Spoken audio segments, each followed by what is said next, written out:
A military base in Hawaii has been on the airwaves, commanding a wide-scale training mission for troops in central Queensland. It's part of a joint exercise involving thousands of Australian and American troops held every 2 years. Talisman Sabre wound up today, and as Marlena Wapp reports from Shoalwater Bay, technology has been a powerful force in this year's operation.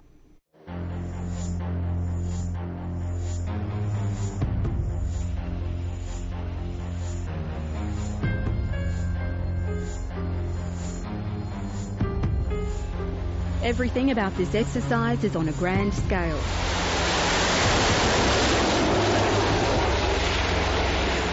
The battlefield is about the same size as the Australian Capital Territory, and that's only for land-based training. In the sea and sky, there are also forces to be reckoned with. Close to 3,000 Australian and American troops are here to hone their skills for when they're called into a real conflict. The practice is more polite. Welcome aboard, glad to be here, and glad you're on board the best ship in the fleet. Much of Talisman Sabre's muscle has been carried in the US Essex. The amphibious assault ship deploys Marines and more than 30 types of helicopters, jets and hovercraft. Captain Brent Kennedy, who's at the helm, says this tour has given Australian troops a chance to learn about the inner workings on board as they prepare for life on similar ships. A little bit small, about the same length. We're 258 metres long, and I think yours is about 250 metres long. Maybe not the depth we have, and maybe not as wide, but just as capable nonetheless.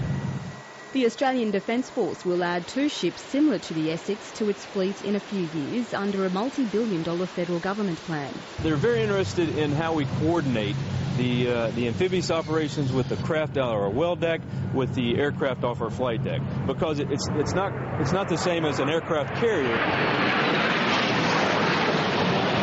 But it's almost as complex because we have to be able to launch craft at the same time as we're launching and recovering helicopters.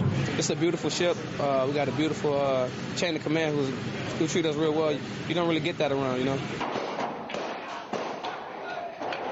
The action might be local, but a command centre in Hawaii has been calling the shots, communicating with smaller centres in Shoalwater Bay. The scenarios look and sound real.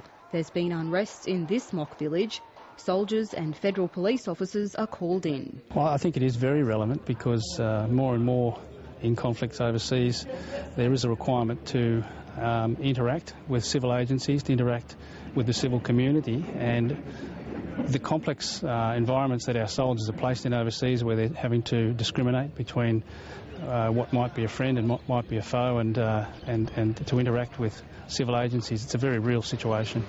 The conditions, they will change from the environment and depending on what the mission is, whether it is a bilateral engagement, for example, what we're currently doing over in the Solomon Islands, to Australia being a contributing nation to a UN mandate, for example, in East Timor and also over in Cyprus.